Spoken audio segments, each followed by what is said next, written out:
So the way that I normally do projects is I get real excited about what's going on, blast everything apart as far as it can go. I take 0 pictures, get everything cleaned up, get all excited about putting it back together, and then I realize I have no idea how it goes back together. Today, you and me, we're gonna figure out how to reassemble the fuel system on this engine. It's gonna be fun.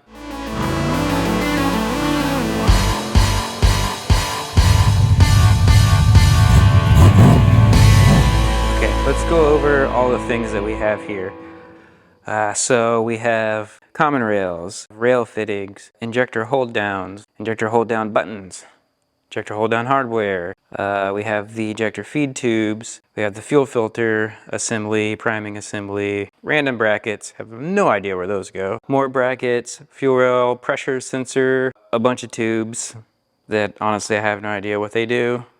So hopefully it's obvious how those go back on. Fuel rail, pressure sensor, jumper, fuel filter, PCV reroute, probably won't get to that today. And all of the hoses that connect all these tubes together. Water and fuel sensor and fuel injectors, those are pretty important. And then the water and fuel sensor tool. Yeah, so ton of things. But let's see if we can figure out how it all connects. You know, one way of thinking about it is maybe it's puzzle time for grown-ups. Let's go with that. I mean, who doesn't enjoy a good puzzle, you know? So let's, I guess, start with the fuel rails. I am pretty sure that I remember the fuel bleed return is on this side. So let's see. Can't remember if the bracket went on top or if it went on the bottom. Aha! But sometimes there are clues. If you look, maybe you can see it on camera, maybe you can't, but you can kind of see this little ring where the hardware was tightened down on it. This flange nut or flange bolt was here, so this has to be on top of the fuel rail. I think this hardware was for the glow plug module thing, but I broke that, so we'll worry about that later. Today's video is brought to you by the 10 and the 12mm socket. I do remember that the Bosch labels were facing up. All right, let's check out these injectors. So I sent my old ones to this place locally here, and they do a flow test on them to see if they were still good or if I need to get new ones. And unfortunately, every single one of them failed, so the jury is out on whether or not they were actually all bad or if that was just this company's business model. But either way, new injectors, 2-year warranty, peace of mind, so I decided to spend the money. And it turns out diesel injectors are not cheap. So yeah, anyway, let's check out what we got. It's cool that they already come with the O-rings and the copper crush gasket there. So good to know. So I'm going to go ahead and get the rest of these unboxed real quick. Caution! Before installing these injectors in your engine, the fuel system must be checked for contamination. Failure to do this will risk recontamination of your newly purchased injectors and will void your warranty. So it's actually really important if you're reusing any of the existing system, which I am. I cleaned everything up in the ultrasonic sink using some evaporust, which gets everything right back down to the base metal and cleaned it up really good. So I should be good to go. Let's hope so anyway. All right, before I install this guy, I'm gonna lube up the O-ring just a little bit with some WD in order to keep the injector tube clean during the build process on this whole engine. Just shove some paper towels down there. Very important, remove the plastic cap. So we're already learning stuff. Turns out you have to put down you have to install the little hold down fork on the injector before it goes in. There's no other way to get it in there. It fits in this little groove here, pretty tight. And you push it down. Oh, I forgot the button. See, I told you I had no idea what I was doing. All right, so there's a little steel button that fits in this hole right here, because this is all aluminum. So whenever you're tightening this bolt down, that actually tightens the injector down into the injector housing. This is the fulcrum right here, so it kind of pushes it down. So if that were just against the aluminum, it would definitely destroy it. Get some hardware in there.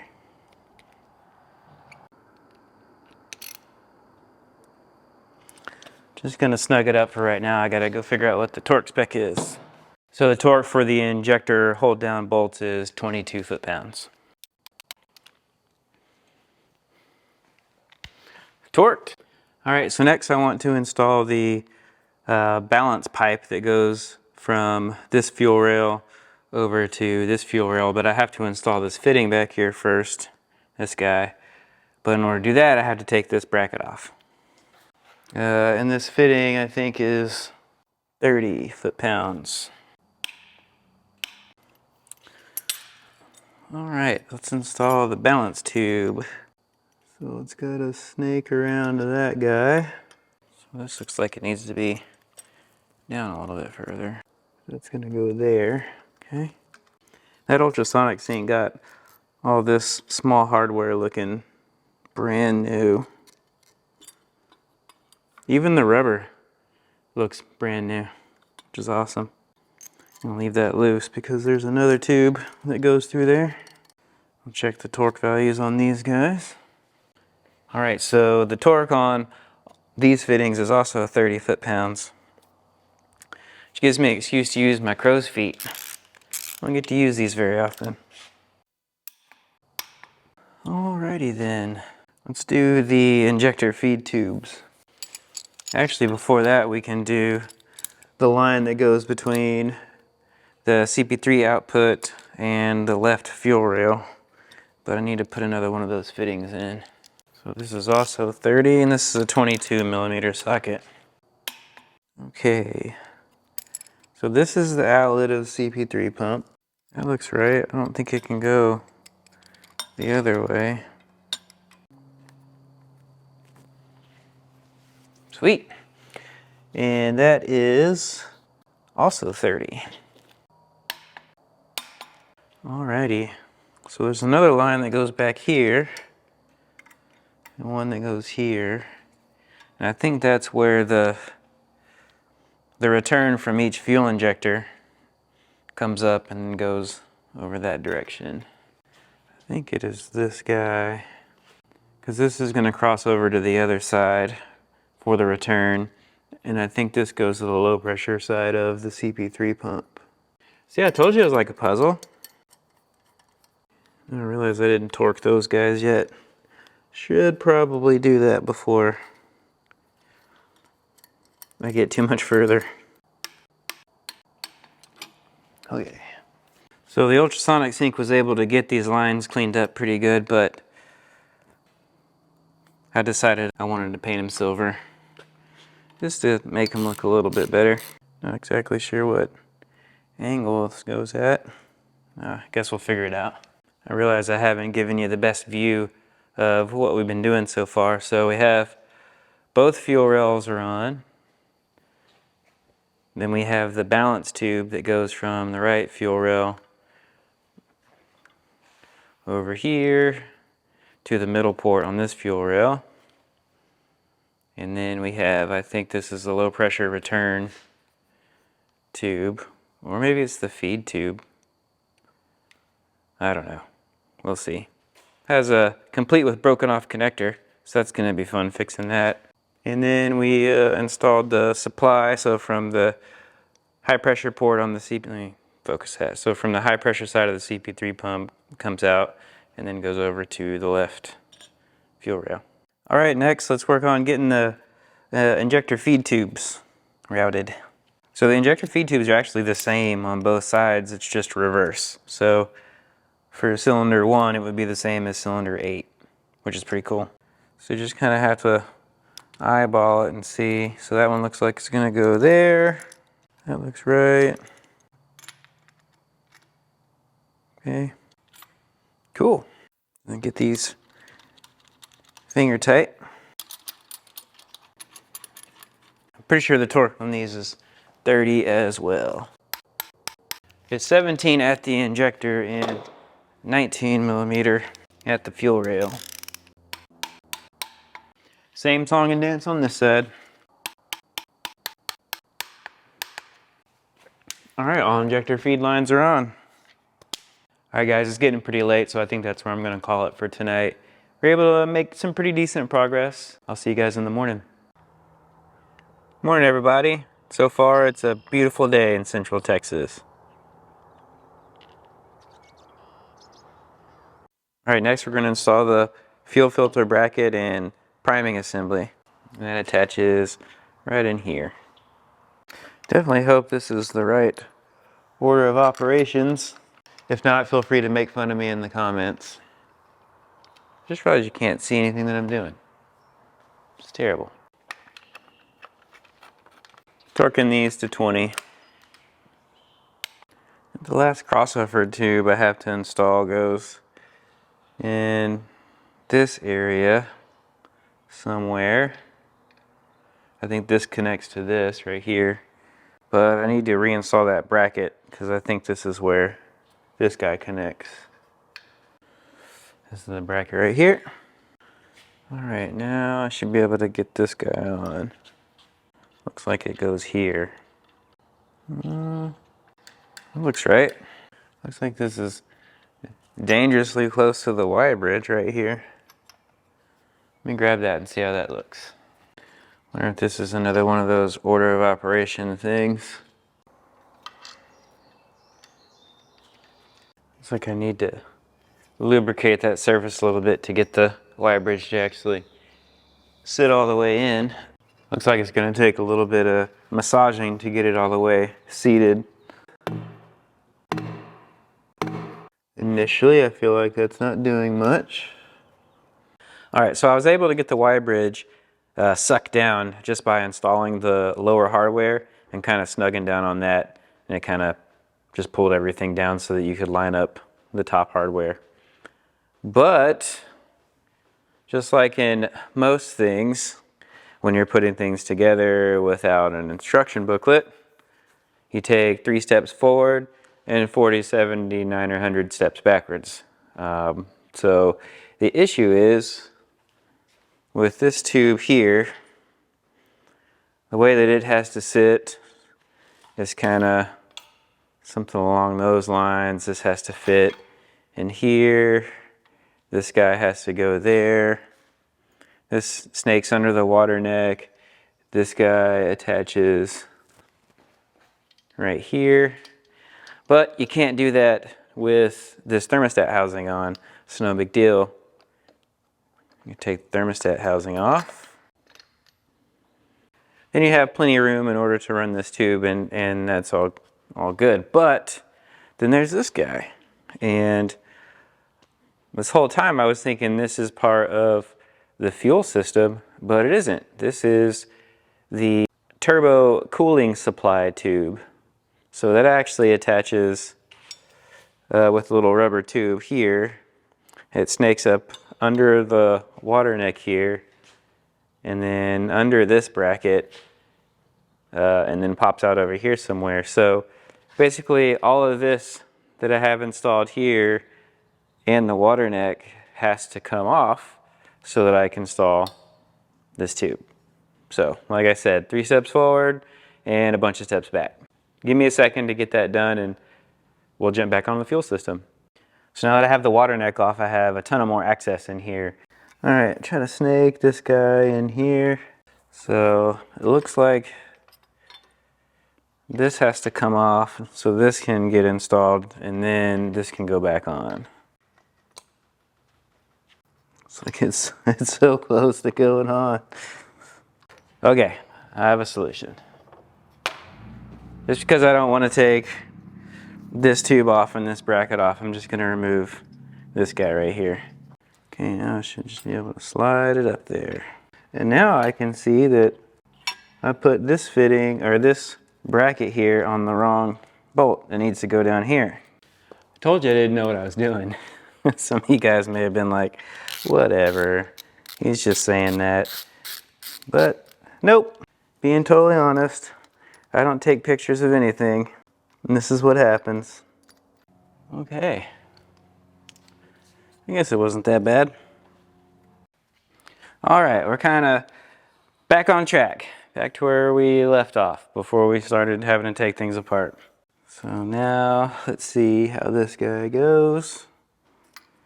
This one's gonna go here. That guy fits right there. And then the end of it fits in this rubber bushing.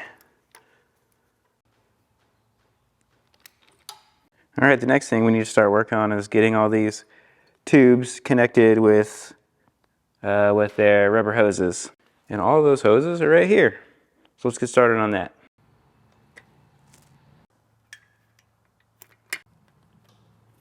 I lost the clamps for this one, so I'm gonna have to go back and get some. So this is just temporarily for now.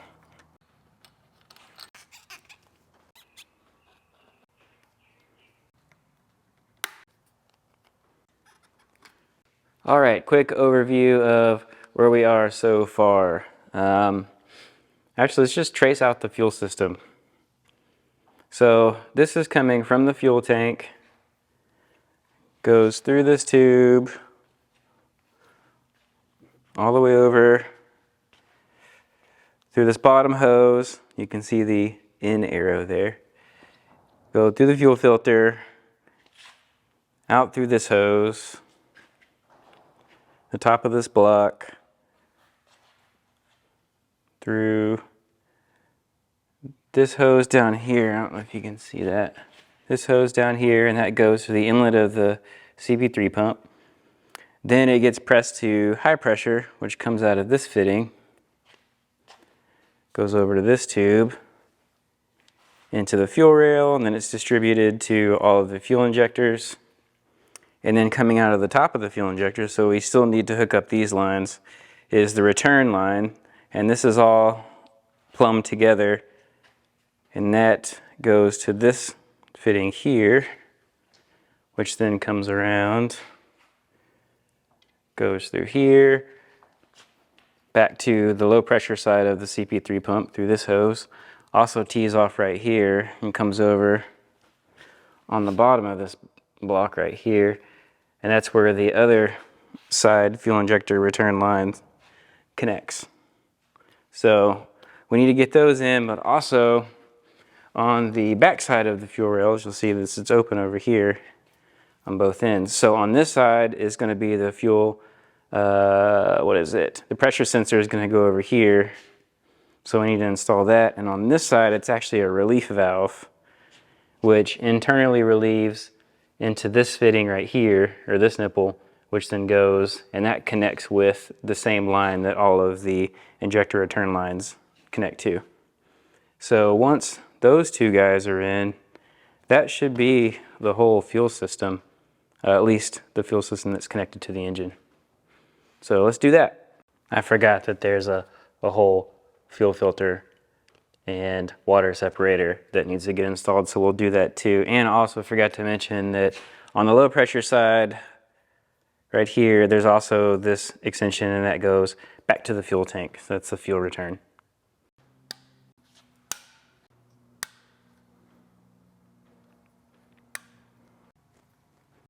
There are some little clips that go, there's some little slots in here. They're pretty hard to see.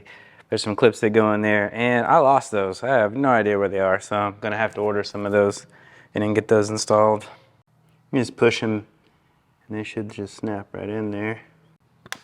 There it goes. And I lubricated, there's little tiny O-rings on here, so I lubricated those with WD-40.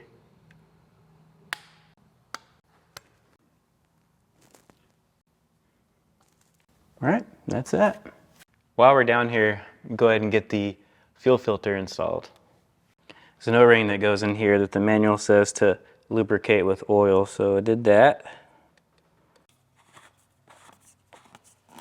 All right, so on the bottom of the fuel filter, there's this little guy, which is the water and fuel sensor.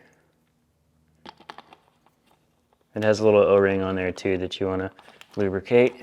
All right, once you get that guy hand tight, you want to go another, I think it's quarter turn.